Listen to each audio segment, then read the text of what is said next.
Today, I feel like there is somebody out there who really, really needs to hear this. Someone out there has been hanging on a thread. You have been hanging on a thread for so long that you actually feel like letting go. And you feel like not hanging on anymore. It feels like the thread is so thin, it is so weak. I'm just here to tell you to please hang on in there. Help is on the way. I get it. You are exhausted. You are so tired. You've been going to work and going to school and going to work and going to school. You've been a mother to these kids who are just so disrespectful and disobedient. You've been a dad to these kids who you cannot relate to. You cannot share emotional support with. You're not really sure as a dad how to handle these kids. Disobedient, disrespectful. You're not really sure what to do next because you don't even have money to pay for their aftercare. You don't have money to take care of yourself. You ain't got no money to take yourself out and get yourself done. And you don't even understand where is God.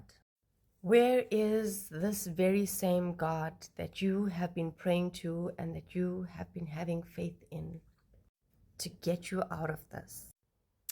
Help is on the way. Yeah, I know. You're behind on everything. You probably don't even know where your next meal is going to come from or how you'll afford stationery for the next term ahead. I know. You are hanging on a thread. You're not even sure who you are or what role you're about to play.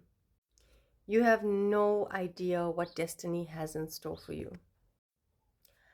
I'm here to tell you that God has a plan for your life.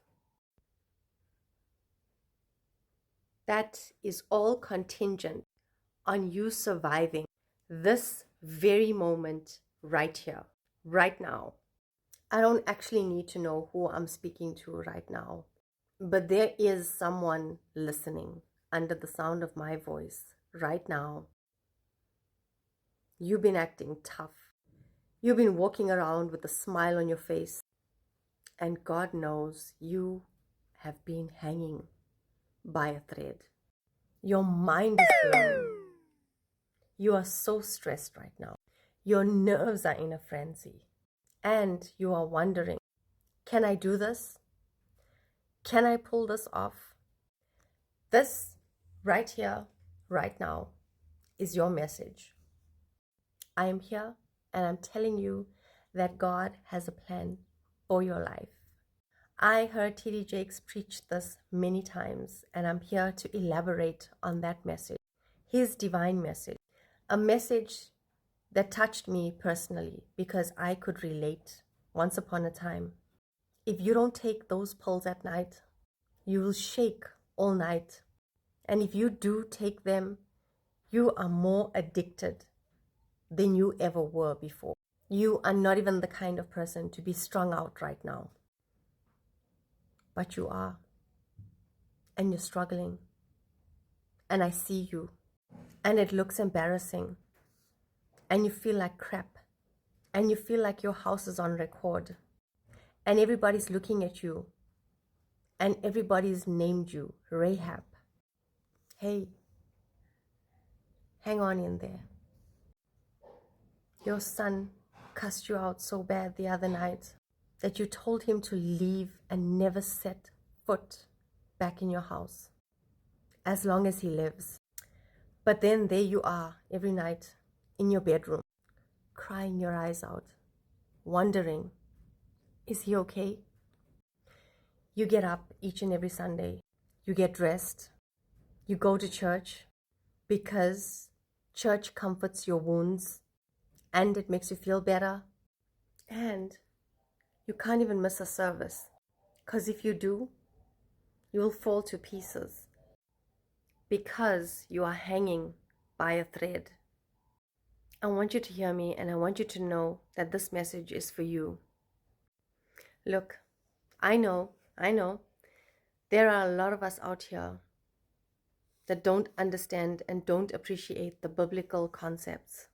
We do not have reason enough to incline our experiences to literature out of the Bible. And as much as everything that I've said is true, I always like to have something that I can relate to.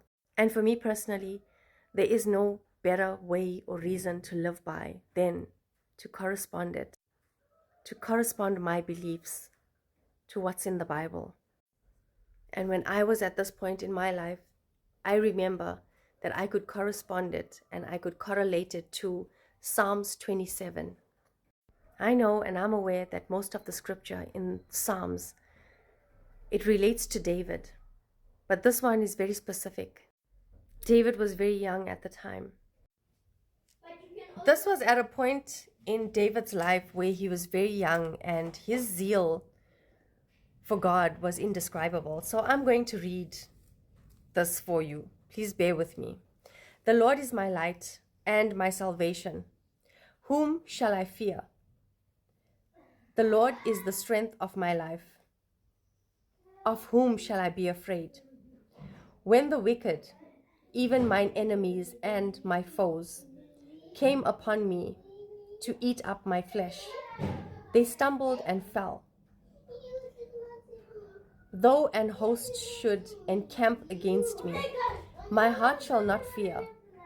Though war shall arise against me, in this I will be confident.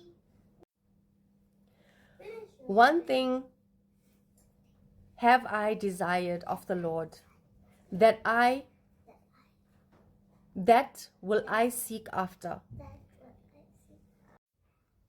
that I may dwell in the house of the Lord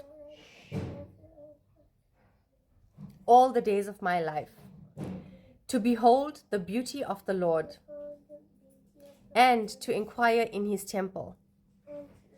For in the time of trouble he shall hide me in his pavilion.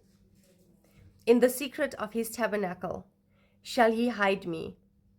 He shall set me upon a rock, and now shall my head be lifted up above mine enemies around about me. Therefore will I offer his tabernacle sacrifices of joy. I will sing, yea, I will sing praises unto the Lord. Hear, O Lord, when I cry with my voice. Have mercy upon me, and answer me.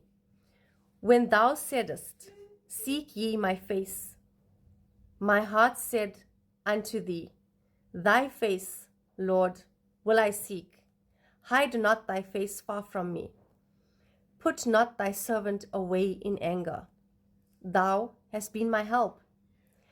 Leave me not, neither forsake me, O God of my salvation. When my father and my mother forsake me, then the Lord will take me up. Teach me thy way, O Lord, and lead me in a plain path because of mine enemies. Deliver me not over unto the will of mine enemies, for false witnesses are risen up against me, and shall breathe out cruelty. I had fainted, unless I had believed to see the goodness of the Lord in the land of the living. Wait on the Lord, be of good courage, and he shall strengthen thine heart. Wait, I say, on the Lord. Take these words, okay? In the last paragraph where he says, wait on the Lord, it does not specify that you need to sit around and wait. It means do what you have to do. It means pray. It means have faith. It means be content in who you are.